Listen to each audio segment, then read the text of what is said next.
Mesdames, Messieurs, bonsoir et bienvenue dans votre journal. Je suis très heureux de vous retrouver. Voici les titres de ce mardi 5 mai. Dans la grosse actu de la semaine, nous allons revenir sur le jeune coureur français Paul Sexas, une étoile montante du cyclisme qui confirme tout son potentiel. Dans l'actualité locale, avec un fait insolite, dans l'arrière-pays niçois, un cheval de 800 kg s'est retrouvé coincé et a dû être secouru. Toujours en local et en Coupe de France, Iclo, supporter de l'OGC Nice, a décidé de rejoindre le Stade de France à pied pour suivre son équipe.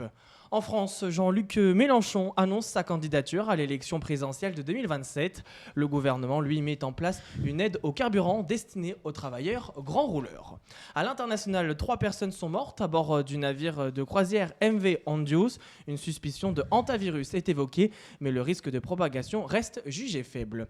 Toujours à l'étranger, dans le détroit d'Ormuz, le projet Liberté, porté par le président américain Donald Trump, relance les tensions et les enjeux stratégiques dans la région.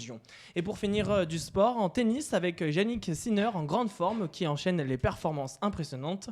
Et en football, les demi-finales retour de Ligue des Champions sont au programme. Et enfin, on terminera par du rugby. Retour sur les résultats également des clubs français engagés en compétition européenne.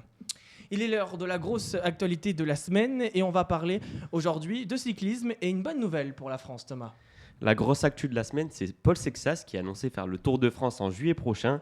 Le Français deviendra à 19 ans, 9 mois et 10 jours le plus jeune coureur à participer au Tour de France depuis 1937. C'est hier matin qu'il a annoncé la nouvelle via le compte Instagram de son équipe, la Décathlon CMA CGM. L'étoile montante du cyclisme français continue d'étonner de par sa précocité et sa polyvalence hors du commun. Paul Sexas a participé à 6 épreuves cette saison. Son bilan est monumental, 3 victoires et 3 deuxièmes places, du jamais vu à cet âge-là. La Décathlon CMA CGM place énormément d'espoir en lui car elle dispose de qualités de grimpeur, de rouleur et même de puncher. À 19 ans, Paul Sexas est déjà en train de marquer l'histoire du cyclisme français. La question que tout le monde se pose, quel va être son objectif ? Les coureurs qui ont réussi à gagner le Tour de France dès leur première participation se comptent sur les doigts d'une main.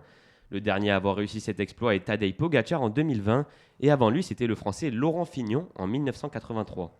D'autant plus que la concurrence est rude, notamment avec le Slovène Tadej Pogačar, vainqueur en 2020, 2021, 2024 et 2025.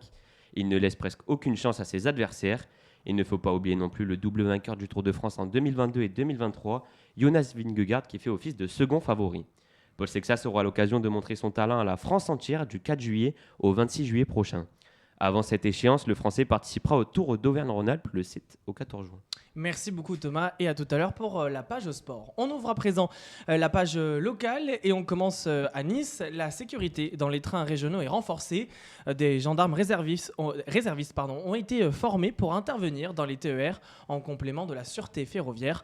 La région Sud finance ce dispositif à hauteur de 420 000 € par an. Toujours à Nice, un marin de 32 ans originaire d'Inde est décédé hier après une violente agression en bord de mer la semaine dernière. Le suspect a été interpellé et doit être présenté à la justice dans les prochains jours. Une enquête est en cours. Une intervention spectaculaire, mais qui s'est malheureusement terminée par un drame. Direction la Bolène Vésubie, où les secours ont tenté pendant plusieurs heures de sauver un cheval piégé dans une zone extrêmement difficile d'accès, Maria. En effet, l'animal d'environ 800 kg s'est retrouvé piégé dans un environnement particulièrement hostile au cœur du vallon de Rioux, dans le secteur escarpé du quartier de la Dorgane. L'alerte est donnée aux alentours de 19h30. Très rapidement, les premiers secours arrivent sur place et prennent la mesure de la situation. Le cheval, pour une raison encore inconnue, s'est engagé dans le lit d'un cours d'eau et s'est retrouvé bloqué entre des rochers avec, à proximité, une pente abrupte rendant tout mouvement extrêmement risqué. La configuration des lieux complique considérablement l'intervention. Le site est difficilement accessible, uniquement à pied, ce qui limite fortement les moyens d'action. Impossible d'acheminer facilement du matériel lourd ou d'envisager une extraction rapide. Dans ce type de terrain, Maria, comment les secours s'adaptent-ils ? Eh bien, malgré le terrain difficile à pratiquer, un dispositif conséquent est mis en place. 15 sapeurs-pompiers sont mobilisés, issus de plusieurs centres de secours du département, appuyés par une dizaine d'engins spécialisés. Un vétérinaire est également présent sur les lieux pour encadrer les opérations, évaluer l'état de l'animal et veiller à ce que chaque tentative de sauvetage se fasse dans les meilleures conditions possibles. Finalement, quel est le dénouement de cet accident, Maria ? Aux alentours de minuit, après plusieurs tentatives infructueuses, le commandant des opérations de secours prend une décision difficile mais nécessaire, suspendre l'intervention. Les conditions ne permettent plus de poursuivre sans mettre en danger les équipes engagées. Malheureusement, malgré l'ampleur des moyens déployés et la mobilisation des secours pendant plusieurs heures, l'issue est tragique. Le cheval n'a pas survécu à cette situation. Merci beaucoup, Maria. Dans l'autre partie de l'actualité locale, un plongeur de 51 ans a été héliporté après un accident de décompression au large de Cannes. Son état est léger. Les secours rappellent l'importance de respecter les règles de sécurité en plongée. Dans le quartier des Moulins, un coup de feu a été entendu lors d'une rixe dans la nuit de dimanche à lundi. Aucun blessé ni interpellation pour le moment. On va rester à Nice où un supporter du gym a repris la route pour un défi hors norme 4 ans après avoir rejoint Paris à pied pour la finale de Coupe de France. Il repart pour un nouveau périple avec un objectif à la fois sportif et solidaire, Luna. Il s'appelle Iclo et est devenu une figure bien connue des supporters niçois. En 2022, il avait déjà parcouru près de 850 km à pied entre Nice et le Stade de France pour assister à la finale de Coupe de France face à Nantes. Parti de Nice en fin de semaine dernière, il a décidé de remettre ça. Cette fois, il effectue le trajet seul, sa compagne étant retenue par le travail. Mais alors, à quoi ressemblent ces journées sur la route ? Le parcours représente donc environ 850 km à effectuer en 3 semaines. Chaque jour, il marche une quarantaine de kilomètres, soit une dizaine d'heures d'effort. Il avance avec un sac à dos et le strict nécessaire. Eau, environ 2 litres par jour, boissons énergétiques et quelques encas. Le soir, il est hébergé chez des habitants rencontrés lors de sa première traversée en 2022. Cette année, il dit se sentir mieux physiquement que lors de sa première tentative. Qu'est-ce qui change par rapport à 2022, Luna ? Cette fois, l'initiative prend une dimension solidaire. Au-delà de l'aspect sportif, il souhaite transformer cette marche en projet d'entraide. Il explique avoir traversé des périodes difficiles depuis 2022, durant lesquelles il dit avoir été aidé par des supporters niçois. Aujourd'hui, il entend rendre cette aide. Son objectif, tenter de résoudre un problème par jour jusqu'à Paris à partir des messages reçus sur ses réseaux sociaux. Lorsqu'une situation est réglée, il s'autorise à terminer l'étape en transport en commun ou en stop. Quel objectif se fixe-t-il en arrivant au Stade de France ? Iclo invite tous les supporters à le rejoindre pour les derniers kilomètres symboliques avant l'arrivée au Stade de France. Une aventure à suivre jusqu'au 22 mai, date de la finale face au RC Lens. Cette fois, il espère bien voir l'OGC Nice soulever enfin la Coupe de France. Merci beaucoup, Luna. Dans l'actualité nationale, à présent, le gouvernement a précisé les modalités de l'indemnité carburant annoncée fin avril. Cette aide de 50 € est destinée à près de 3 millions de travailleurs modestes utilisant leur voiture pour aller travailler. Elle sera accessible à partir du 27 mai sous condition de revenus et de distance domicile-travail via le site des impôts.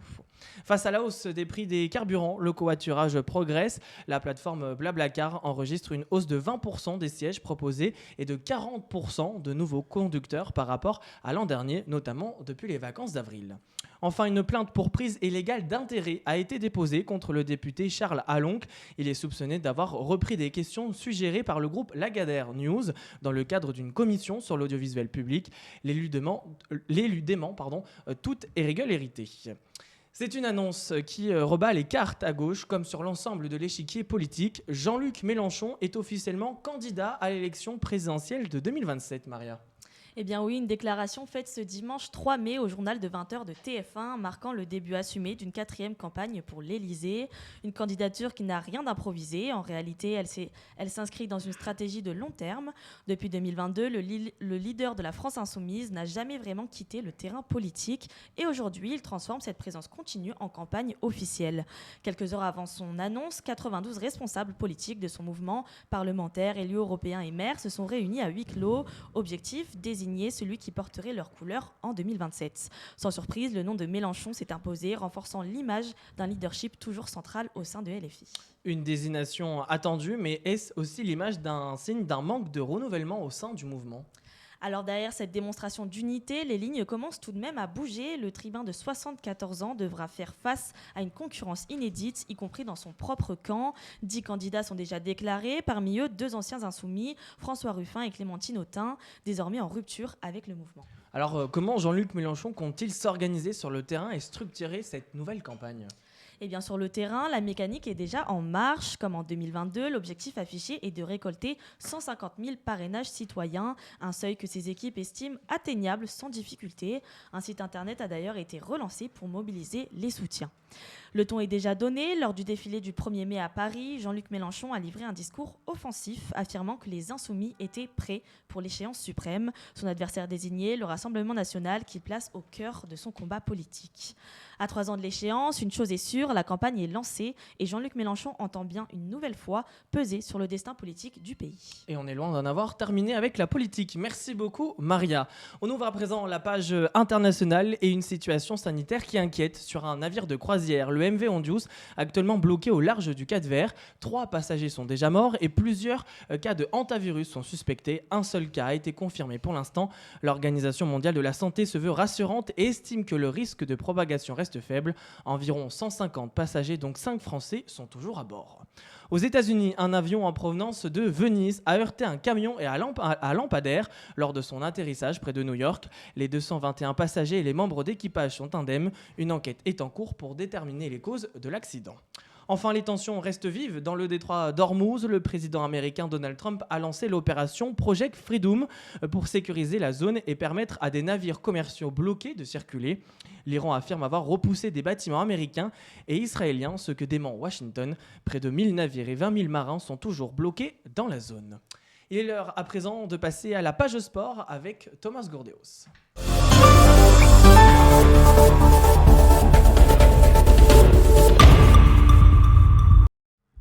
Et on va commencer par du tennis avec Yannick Sinner. Et sur un nuage, il a remporté dimanche le Master 1000 de Madrid, Thomas. En l'absence de Carlos Alcaraz, le numéro 1 mondial ne cesse d'impressionner depuis 2 mois. Il vient de remporter un 5e Master 1000 d'affilée. C'est la première fois de l'histoire qu'un joueur parvient à réaliser cet exploit. Le précédent record était détenu par Novak Djokovic et Rafael Nadal avec 4 victoires en Master 1000 consécutives. L'un des faits les plus impressionnants est sa domination de ses adversaires puisque l'Italien n'a perdu que 2 sets en 23 matchs. Une performance remarquable. À Madrid, la semaine dernière, il s'est joué assez facilement de Rafael Jodar en quart de finale. L'Espagnol de 19 ans, considéré comme une étoile montante, n'a pas réussi à faire douter l'Italien, malgré un niveau de jeu exceptionnel. En demi-finale, il a éliminé Arthur Fils sur le score de 6-2, 6-4. Le Français, pourtant en excellente forme ces dernières semaines, n'a lui non plus pas su inquiéter Sinner.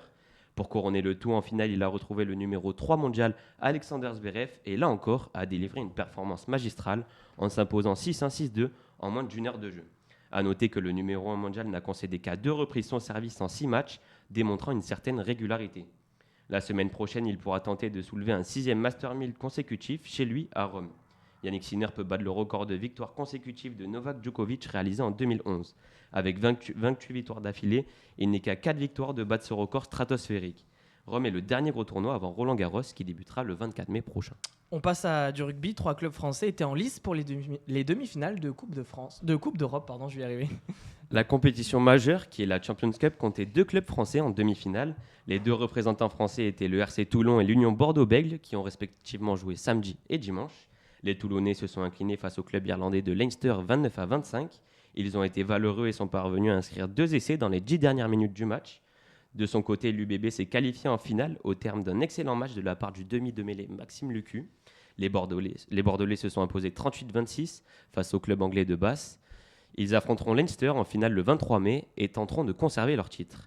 Une statistique positive pour les clubs français, lors des 5 dernières éditions de la Champions Cup, c'est un club français qui s'est imposé. La 2e Coupe d'Europe comptait également un club français en demi-finale. Le MHSC s'est imposé face aux Dragons 18-12. Les Montpelliérains rejoignent Ulster en finale. Cette dernière aura lieu le 22 mai. La dernière fois que Montpellier s'était imposé en Challenge Cup, c'était lors de l'édition 2020-2021. Et on espère pour que Toulon, ça se passe bien. En tout cas, samedi, on va passer à du foot. Et ce soir et demain se jouent les demi-finales retour de Ligue des Champions. Qui peut-on attendre de ces matchs ? En effet, ce soir, Arsenal reçoit l'Atlético Madrid. Le match allait s'est terminé sur le score de 1 partout, avec un penalty marqué de chaque côté. Arsenal possède une longueur d'avance sur son rival. Les Gunners ont l'avantage de jouer à domicile et n'ont pas concédé la moindre défaite de toute la compétition. Ils affichent également la meilleure défense avec seulement 6 buts encaissés en 13 matchs joués. De son côté, l'Atlético Madrid arrive frais physiquement. Les colchoneros ont fait tourner leur effectif ce week-end. Lors du match aller, les hommes de Diego Simeone ont réalisé une deuxième mi-temps très convaincante avec notamment beaucoup d'agressivité. Demain soir, le Paris Saint-Germain se déplacera à Munich pour tenter de décrocher une place en finale pour la 2e année consécutive. Le match aller nous a offert un spectacle incroyable avec 9 buts marqués. Les deux équipes ont livré une prestation XXL, mais c'est le PSG qui s'est tout de même imposé 5-4. Le match retour promet d'être tout autant ouvert avec deux équipes très offensives et proposant un football de qualité. Le Bayern de Munich à domicile est une équipe redoutable, mais le champion d'Europe en titre ne compte pas rendre la tâche facile aux Munichois. A noter que ces deux équipes sont les deux meilleures attaques de la compétition, avec 42 buts marqués pour le Bayern et 43 buts marqués pour le Paris Saint-Germain. Merci beaucoup Thomas. Un petit mot de la météo mitigée de cette semaine. Demain, quelques averses faibles toucheront Nice et Menton. Les températures atteindront jusqu'à 20 degrés au plus fort de la journée. Jeudi, le soleil dominera largement la Côte d'Azur avec 20 degrés à Menton et 19 degrés à Nice. Vendredi, le temps deviendra pluvieux, de la pluie à Nice autour de 20 degrés, des éclaircies à Menton jusqu'à 22 degrés et un ciel nuageux à Antibes avec environ 21 degrés, sans pluie l'après-midi. Samedi, la matinée restera ensoleillée avec jusqu'à 23 degrés à Menton, avant une dégradation progressive en cours d'après-midi avec l'arrivée de la pluie. Dimanche, le temps sera plus instable avec des pluies sur une partie de la région. Les températures atteindront 22 degrés à Menton et 21 à Nice. Et c'est ainsi que se termine ce journal. Je remercie Luc depuis 8h ce matin d'être à la régie, mais également l'ensemble de nos chroniqueurs, Thomas, Luna et Maria. Merci à vous de nous avoir suivis et on se retrouve mercredi prochain pour un nouveau JT. Bonne soirée à tous.